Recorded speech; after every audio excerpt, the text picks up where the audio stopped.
Sabotage, this is Jeff. This is David. Hi, David. Hi. What? This is a content warning because this game is super violent. What am I looking at, Jeff? I'm going to recommend a game that I like a whole lot, which is Resident Evil 7. This is the PC version. I'm going to be playing on just a little bit of the first-ish part of the game on easy mode. Okay. Don't play on easy mode. Just play it on normal mode if you're going to play it. This game is great. I was not expecting this game to be great. Ooh. I was not expecting much of this game at all, to be fair. Because what? I know that you love horror games. You said that word wrong. When you experience horror games, you make memorable experiences for others. That is correct. That is accurate. Correct. Resident Evil 7 is a great horror game, which is surprising because Resident Evil 6 is a mediocre to okay shooter / co-op wrestling move simulator. Mm-hmm. I like Resident Evil 5 co-op. Right. I like punching boulders. I like Wesker chewing scenery. Resident Evil 6, I liked watching someone else play it. Right. It wasn't fun to play, though. And this is Resident Evil 7 Biohazard. Or the Japanese version is called Biohazard 7 Resident Evil. Really? Yes. That's pretty great. It's pretty great because it's also true of... both of those titles are true for this one. Mm-hmm. There's the actual Resident Evil part, which is, this. You're in Dolby, Louisiana, and a crazy backwoods family is doing stuff and things. So it's a little Texas Chainsaw Massacre-y. Oh, good. But it's also on a bayou in Louisiana, so Louisiana Chainsaw Massacre, maybe? How wimpy is our main character that he can't handle tape? Video games. Fair enough. You need to find the knife. They don't want you to go forward until you have gotten a knife. Are those entrails? Probably. Okay, good. This so the kind of game that Resident Evil 7 is, it's very close to Resident Evil 1 as the way that it's laid out, and the you combine herbs, and you do not have enough ammunition. And limited inventory space, it looks like. Limited inventory space. You have, in here, locked from the other side. You have safe rooms that have pleasant music with storage boxes. There's the crazy guy, Jack Baker, who is the head of the Baker family. I should also say that this is after the intro of the game, and I'm actually going to cut out some of the sort of more violent cutscenes in between. For two reasons. I still have to see them? No. Oh, good. One, because a lot of that stuff is better if you just kind of experience it in the game, because that stuff doesn't change from game to game. So really, no spoilers. Also, I cut out some stuff with the cop character, because he is terribly written and just bad. Oh, okay. Well, it's not a flawless game then. It's not flawless, no. But also, that cop character, spoilers, doesn't last very long at all. Good. So. Good. So maybe it was written poorly on purpose. Maybe. It was just, I was so frustrated with that, but then it resolved itself in 5 minutes, and I was like, okay, well, I guess that's fine. I got the hatch key. Yeah. Also, this game looks great. Yeah, I'm noticing this. Is this how it looks on the Xbox and PS4? I don't know. Okay, fair You'd enough. have to play it on one of those. I assume it is similar enough. Right. So yes. We're going to go for a crawl underneath here. Good. Great. Awesome. Well, it didn't quite open fast enough, so we're going to go another loop. We're going to Mario Kart this. Yeah. I think I've said this before, but watching horror games doesn't affect me anywhere near as much as playing. Oh, hi. I did not know that you could dodge that. I thought that was a cutscene. Oh. Because the first time I went through there, he whacks you, and then basically a cutscene happens, and then you break free, and then you crawl underneath. Huh. It's an antique coin. It's a collectible. If you get all of them, you get the weird ending, right? The dog ending? Maybe. I don't know. It's possible. I do know what the coins are for. There's your currency, but there is not a "what are you buying" stranger, but there is a strange like thing in order to get stuff. The save points are not typewriters; they're cassette recorders. And was there you go. Nice little map. Were you automatically turning that light, or were you turning that light on and off, or was that automatic? No, that's automatic depending on where you are. Otherwise, I would have had the flashlight on much more frequently. Like in this room, for example. What's up with your arm? Chem fluid. There's a bit of an accident in the intro. There was some, injuries. Ooh. It's fine. Don't worry about it. Oh yeah, I was explaining. It's called Biohazard Resident Evil in both Japan and America. Because if you were not aware, then the Japanese name for Resident Evil is just Biohazard, which it still works. The reason that both of these work for this version of the game is, like I said, it's in an actual residence of evil, so you've got that going for it.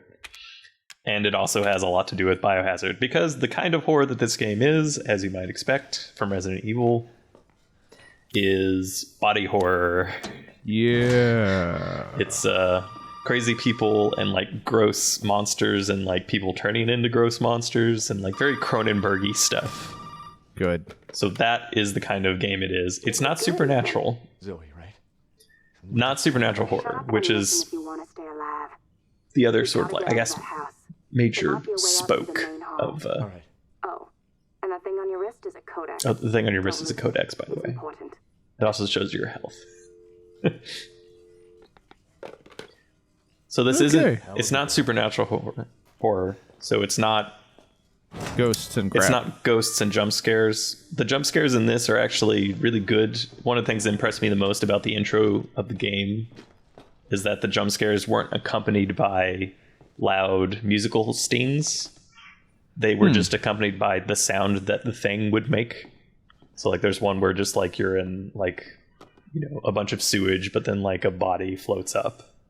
But it doesn't have like a violin. Yeah. like sting. Like just like super loud blaring. It's just the bubbling of the water. I was like, an interesting amount of restraint. And that's continued on? That is continued on until bobblehead. There's a bobblehead. I don't have any way to collect the bobblehead at the moment. But yes, actually I didn't collect that one in my main playthrough. I need to go back and get that one. Oh, so the bobbleheads are collectible? It is another collectible, yes. Fallout taught me well. Indeed. You do combining. You don't have. Is that a Whataburger cup?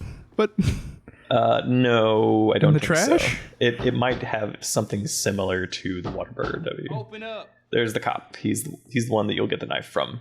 Happens pretty soon. I just cut out the part where he has lines of dialogue. You have to break the bobbleheads. Yes, you have to break them. Save real quick. Where we're going right now is into the garage. I just cut out the part inside the garage for the aforementioned reasons. A little bit of don't spoil, and then it's also super violent. So you don't expect me to play this game, right? No, probably not. This is not for everyone. Okay, good. But it's super good. I'm sure. We got a weird thing that we're going to put into an emblem that'll rotate on a wall in order to open a door. Yep, this is Resident Evil game. Yeah, look at that. Wait, it's two-sided. That seems unnecessary, but also simpler to do, I guess. Yeah, probably so. So this game is longer than I thought it would be, which was nice because there's a point which it seems like it would be a short, but sort of like maybe too short, but good, complete game. And then it keeps going from there, which I thought was really nice. It's not really a twist. Let's say like more of like a reversal where the plot thickens and you go to different areas that was not expecting to go to. So I'm super stoked about that because that happens a few times. So it's longer than I thought it would be. If you know the basic, let's say the basic sort of structure of older Resident Evil games, or have played all of them. Okay. Yeah, Just loading. It's fine. Yeah. Okay. Then I would say that, like, the exact types of places you go are not going to be surprises necessarily, but that's fine. That's fine. I still like the way they're rendering all these locations. They look great. There's a lot of, I guess, references to old Resident Evil. Not the least of which is the layout of this room here. Huh. This looks a little familiar. It looks a little familiar. There's also a shotgun in the other room that if you pick it up, the door closes, so you have to replace it with something like Indiana Jones style. Like a broken shotgun, perhaps. Perhaps a shotgun that's broken. That would be something that would probably fit there. You're right. Mm-hmm. You played this game before. I'm actually a huge horror buff. Did my daddy give you a hard time? You've kept it hidden this whole time. Yeah, oh yeah. I'm sorry. I was acting when we played PT. He's dead now. It's pretty good. This is pretty good acting. Pretty convincing. What? Pull what off? There's something I need Zoe is the No, I'm voice. kidding. I mean, I'm still yes, terrified. you're terrified. Zoe is the voice in the phone that will occasionally just tell you where to go and what to do. Mm-hmm. Fortunately, it's not a modern video game, and you don't hold your finger up to your ear and just have her talk at you all the time. You don't do walk and talks? It's a three-headed dog. We need to find the heads and then put Hey, all of you them got your on, three and keys. then unlock the door. That is a scorpion door, Mm-hmm. and that door is not a door. It's a false affordance. There's a clock pendulum. We could probably find a clock somewhere that goes into. Was there one in the opening room? Yes, there is. We're not going back there, but yes, you can go put it in there. And puzzles. You understand. Mm-hmm. Because it's not supernatural horror, when you're being so the kind of game it is, it's a lot closer to Amnesia or Outlast than like Resident Evil 4 or 5. So what I'm going to say is basically more like Resident Evil 1, except first person. That's really the only difference. It's very effective in first person. You move slow, but the enemies do as well for the most part. So, and it's almost always advisable not to use ammunition. Although I understand if there's panic ammunition usage, that's why you usually just have the knife out. Mm-hmm. So yes, we will need to find a broken shotgun for that. That is not within the confines of this particular video, but I digress. So closer to Amnesia. Panic ammunition usage is something I do a lot of. So in there Amnesia, she is again. Yeah, there she is again. I've not finished the game yet, but I will be surprised if that old lady is not like the last boss. I'm just saying, like, she just kind of hangs out, doesn't do anything. I thought she was a body, so No, her head rotates to look at you when you walk by. So she is not dead. But anyways, like I said, I haven't actually finished the game yet, so that could still happen or not. Whatever, we'll see. I like how you're trying to get outside, and but it's a video game, so you need to unlock the door. You can't just climb out the top. right. Another one of the family members. They are your main antagonists. The nuclear family, the Baker family. I take it that this isn't quite as enemy heavy as 5 or 6 were? No, it is not. There is not throughout the entire game you're not going to be encountering like a room with like waves of like 17 enemies or anything. You'll be like chased by one, or maybe in an area where there's 2 or 3 and it gets hectic. And it's just what you need to do to avoid, and whether or not you're in a situation that you need to use some of your resources to get out of. It's a survival horror, like in the good sense of it. I'm at the point where I play it like Amnesia, where I'm like never shoot anything unless it's an inescapable like boss encounter. So I'm like swimming in ammunition, which is just the way I like it. So if it reaches a point where I get too frustrated, I just like strap like shotguns onto like every part of my body and then just start unloading them until the problem is solved. I assume when you kill the Baker family members, they stay dead? Well, or is that that's spoilers? That's a bit of a spoiler. Actually, it's not too much of a spoiler because you know almost immediately in the game that they're immortal. That's anytime you kill them, they regenerate. And at least at the beginning, this infection or the biohazard is it's sort of the main problem. Is that because there's more going on, but at least at the first part, it seems that when they regenerate, maybe they don't quite come back right each time it happens. And also, but that's one possible explanation. Other one is that because they can't die and maybe can't feel pain, that's a little iffy. They have a much different view on sort of like sadism. So dismembering each other is not a permanent thing. It's just like a temporary nuisance or punishment. Huh.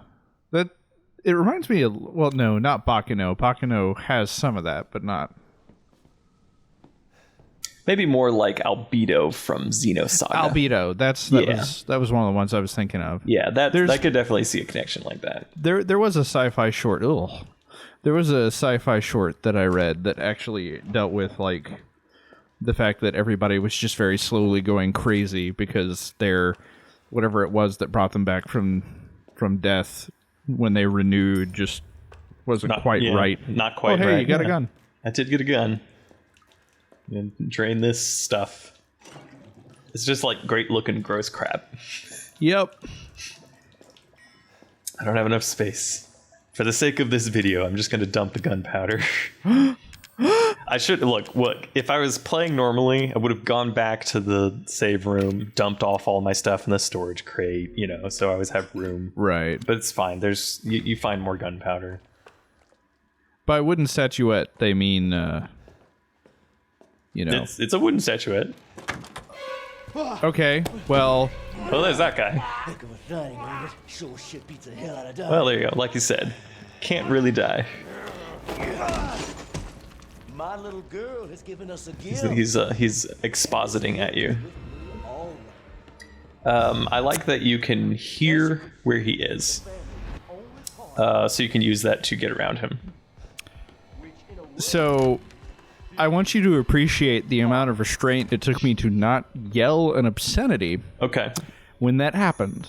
Very good. Because not only am I trying not to swear on our videos, Yes. my wife is in the other room, That and is I don't also want true. her to be really concerned why Indeed. her husband is screaming like that. Indeed. She would probably know instantly. Oh, it's probably a scary video game. Maybe. I'm gonna solve a puzzle. Here we go. Solving a puzzle. That's pretty cool. Yeah, I like these little shadow box puzzles. I like the puzzles in the game. They're not too complicated, but I like that they're there. It's nice. Mm-hmm. That's a little better than find the emblem key. Now put the emblem key in the emblem door. So you can, exactly.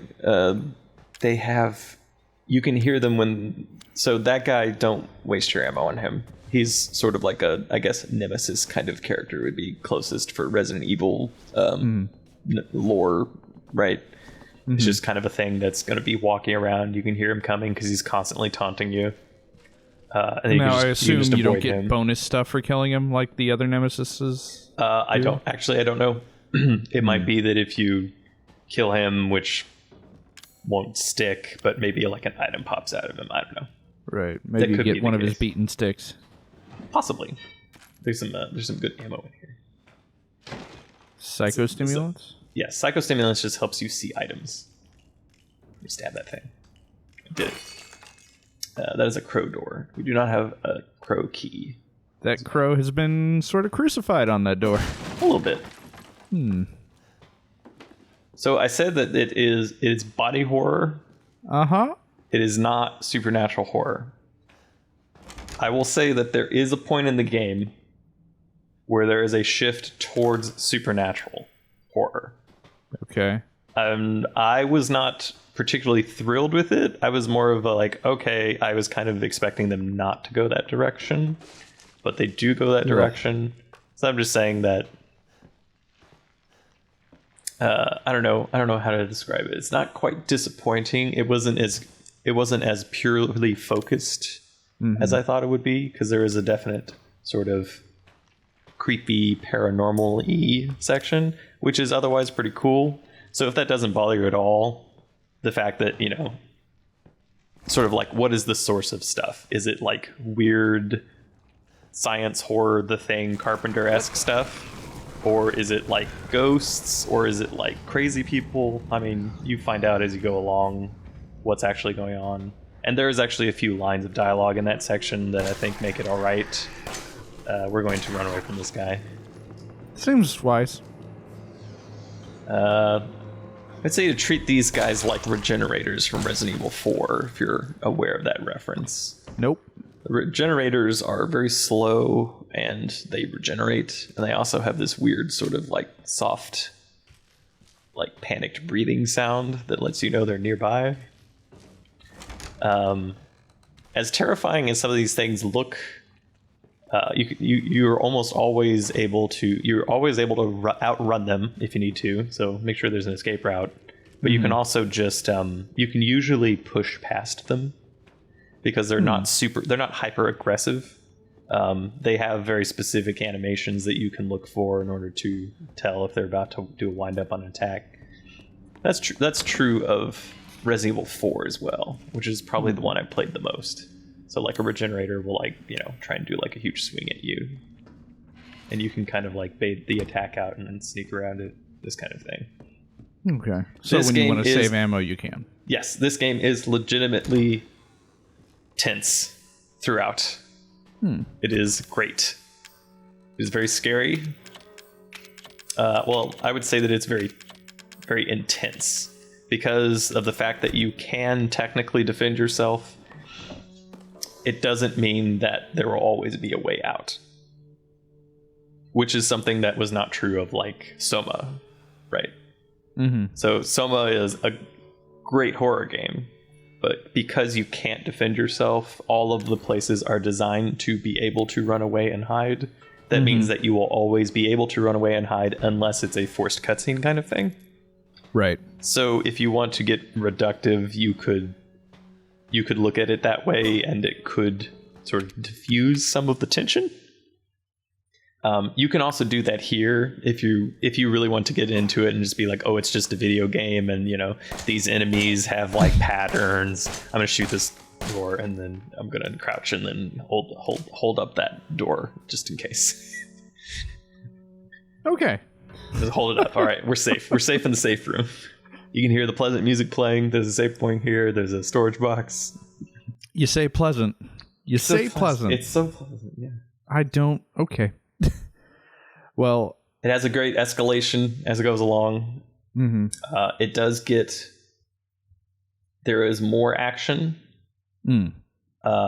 as it goes along. So like the sliding scale between like helplessness and creeping around and running away towards having a pretty good arsenal and a better idea of what's going on.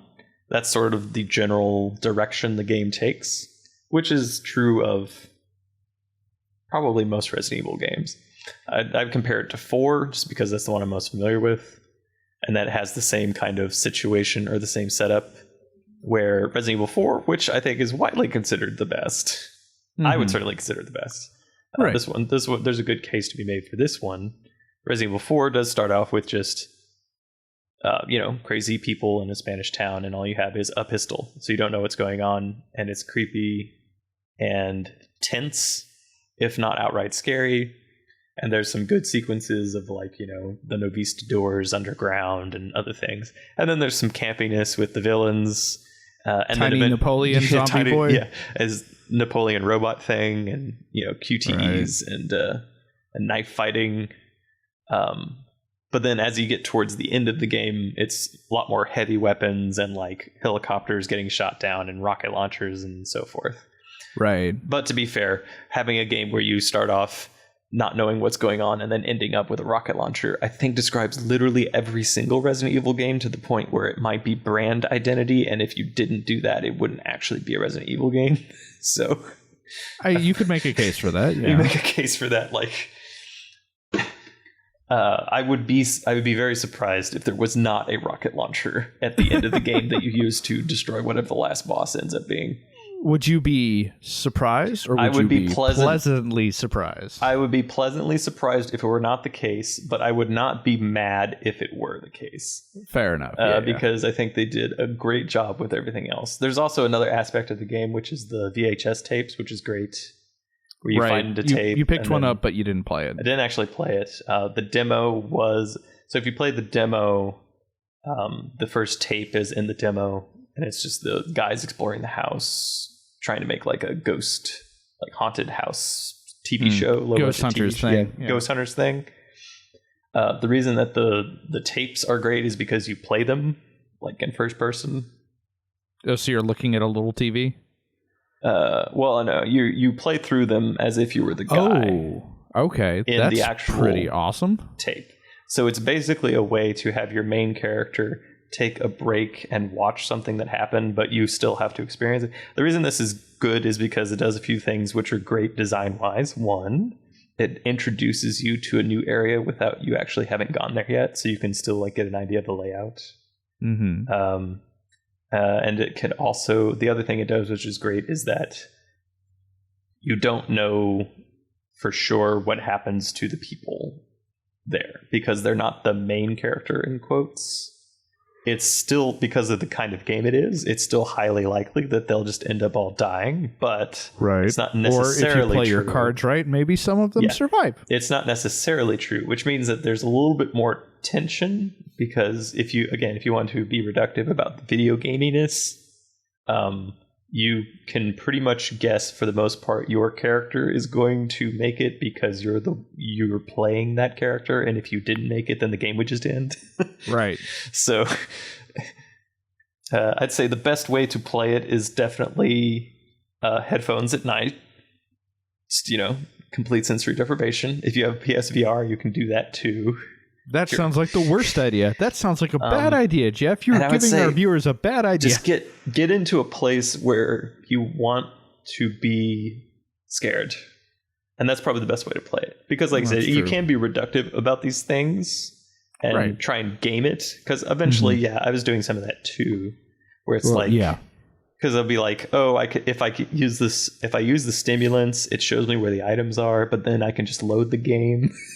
And then just go find the items, and then I don't use the stimulant, that kind of gamey stuff. But I find that stuff. Hey, look, I find that stuff fun. You also, no, that's fine. I do the same thing. Another thing I would recommend is or at least the way I play the game, sort of role play the game, is if I come to a point where I have to make a decision whether or not to use ammo or something, I'd kind of stick with it rather than just. Because what you could do is, since there's save points, you could just run through and be like, oh, okay, this is where this thing is. And then just load and then just try again until you get through without getting hit or something. Right. Again, that's sort of a cheesy way to do it. It's possible. You can do it that way. Yeah. Hey, if you think that that's fun, go for it. Whatever. It's a single player game. You do you. But yeah, you do you. But the way that I like to play it, at least, is get to a point where I just keep what I think I might need on me for certain panic situations, but otherwise just exploring everything, just trying to get into the mood. And then if I have a situation that I need to fight my way out of, just kind of saving and being all right, that's that ammo and all that stuff, all those resources I used, those are gone because that's what happened. Anyways, I think that's a really fun way to go about playing the game. Resident Evil 7 is so good. I was not expecting it to be good at all. I was so surprised. Yeah. I was very, very pleasantly surprised. There's been great horror games really recently. Right. I mean, there's plenty of first-person supernatural PT wannabes, which is kind of its own genre on Steam. Mm-hmm. Soma was a fantastic horror game. Soma is also fantastic.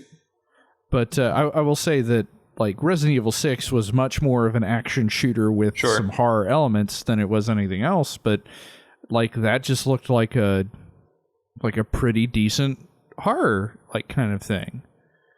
So, And yay. aside from those 2 parts that I left in just because I wanted to get a reaction out of you, there was a lot of stuff that I cut out, like the intro of the game. The premise is that you're looking for your wife. Another great plot twist. If I had a mandolin handy, I would start playing it, but my mandolins are in my closet, not hanging up. So another great plot twist, and this is, let's say, a twist. This is how the game begins: is that the very first thing you do in the game is find your wife. It's not it's not like the string you along for like, oh, you thought she was here, but she's not. And then this other person's like, go find me like 3 apples from the orchard, and then I'll tell you this thing. And then you're like, right. Oh, I saw her over in this building. You go in that building, and it's like, oh, she was just here. So there's not that. So you're not like running through an interdimensional portal where there's just like a 90-foot version of your wife wearing like the skimpiest lingerie in an unskippable cutscene? It's not that kind of game. Okay. It's like I said, body horror, not supernatural horror. Not Shadows of the Damned. Except for just a little. There's just a little sprinkle of supernatural horror, just kind of like a seasoning. Eventually, it gets to a seasoning of it, which was not personally not my favorite part, but your mileage will vary on that, whether or not just depending on into how much, that. Yeah, right, and how much you care about how cohesive a thing is from beginning to end with its kinds I think horror. that they did a good enough job making it cohesive. Like I said, there were some lines of expository dialogue that justified the things. So a case could be made that whenever you have a supernatural thing, you could the two general conclusions are going to be either it's a paranormal thing or it's a like psychosis thing, right? Those are the 2 ways to skew. I think they did a good job of keeping it, I guess, grounded, for lack of a better word. It's not going to turn into just like fear, I guess. So right, where you're just like fighting like super soldiers and then just having like ghosts pop out at you every time you like go around a corner. Right. I digress. It's good games. So I have a question about the writing. You said the exposit, like sometimes they exposit stuff. Does the writing stay consistent in quality, or is it some of it you're like, all right, guys, just that was a plot point. I know you had to get it out there. You could have just given me more text to read, or was it all like, oh, he's saying things. Yay! I need to not die. The writing's fine. I like the writing. Okay. The main character is, I feel like, a little too flat with some of the things that are happening. I feel like he should probably have a stronger reaction to some of the things he's seeing. But eventually, it's almost like a person that's kind of accepted what's happening is maybe not entirely real. So they're like, I don't know, it's whatever, man. Like this crazy crap's going on. Like, okay, cool. And then like yelling obscenities at people and justified though they may be, but that's kind of like right. Yeah. That's the core of the character. I said the first thing you do is find your wife, and then the plot goes from there rather than ending there, which I thought was nice. This is the very first objective. Like the part of the game that we were at is already past that. So right, it's one of those things where like it's been a hook in a lot of games. Find this important person who's important to you, and in those games they just kind of they want you to like care about this person, but since a lot of them start with, well, I'm looking for my wife. Well, we've never met your wife. We don't know how y'all's relationship is. We don't know if you maybe accidentally smothered her to death, like whatever. Yeah, as a random example of something that might have happened. Yeah. And it's just it's wife as a tragedy object rather than character. This game does not do that. So the wife character is an actual character. Good. She has her own plot. She has her own backstory. She has her own so like she's an important part of the plot and the story as much as the main character is an important part of the plot and the story. Well, that's very good then. That's one of those things I was not expecting that either. Right. I was like, okay, this is gonna be like oh, just like, oh, are you gonna find her? No, and then maybe you'll eventually find her and like, oh, she's a monster, or she was dead all along, or just something trite that's been done a million times. Yeah, it's either Silent Hill 2 or Splatterhouse. Like those are the options people go for. Yeah, you just flip a coin, flip an antique coin, and see where it lands. Yep.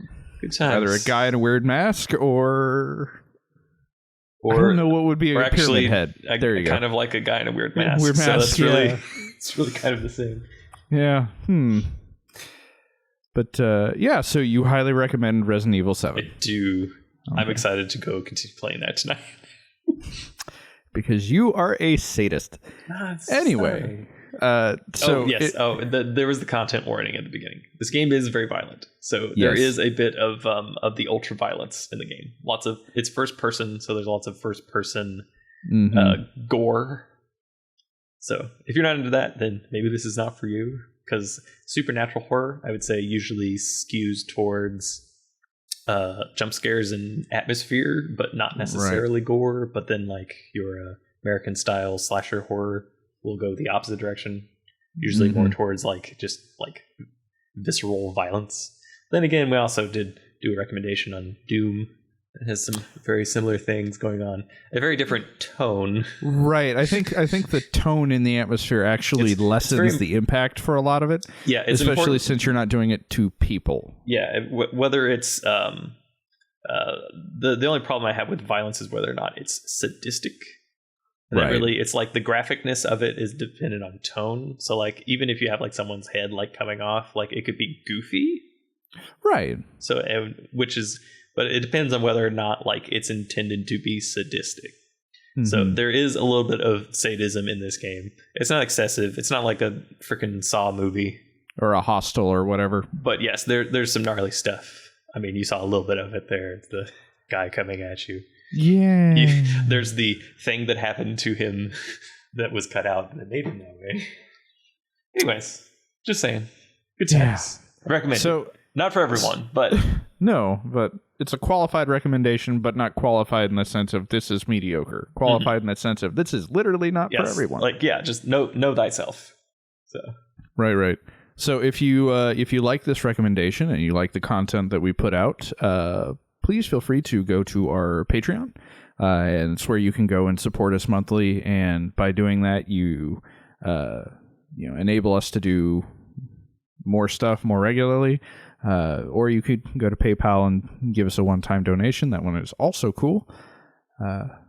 But it just lets us do this more often, and we take that money and we put it back into the channel. So if, let's say, I decided I wanted to run through Resident Evil 7 for the channel, which will not happen because I like sleep, we would use channel funds to pay for that. But or if something breaks here or we need to upgrade something, that's what we use that for. Yep. So it lets us do more stuff. Do. Yeah. At the beginning of the game, there is not a guy who says Resident Evil. What? 7. I'm sorry. Really? If that is a deal breaker, that doesn't happen. I'm sorry. What? But that's in all of them. When you hit new game, it goes immediately into the game. Okay, that's pretty good. It's just like, here's some pretty good looking dirt roads in Louisiana and swampland and then go from there. That's pretty good. I have not beaten it yet. I mentioned that a few times because the things that I'm postulating, I don't know for sure. So I'm not considering them spoilers because I'm just guessing based on what I have seen so far. But I don't know for sure where this takes place in Resident Evil. I was I don't know if it was is this a game that happens after the craziness of Resident Evil 5 and 6 happened?